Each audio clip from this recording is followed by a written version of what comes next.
northern Louisiana until 6:15 p.m. Central Daylight Time.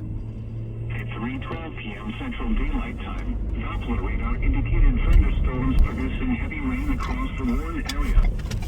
Between 2 and 3 inches of rain have fallen. Additional rainfall amounts of 1 to 3 inches are possible in the Warren area. Flash flooding is ongoing or expected to begin shortly. Hazard: flash flooding caused by thunderstorms.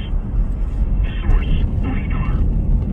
Impact: flash flooding of small creeks and streams, urban areas, highways, streets, and underpasses, as well as other poor drainage and low-lying areas. Some locations that will experience flash flooding include Monkey, Glenrock, Turkey Creek, LeCompte, Chico, Chico State Park, Indian Lake, St. Landry, Forest Hill, and McNary. Turn around. Don't drown when encountering flooded roads. Most flood deaths occur in vehicles.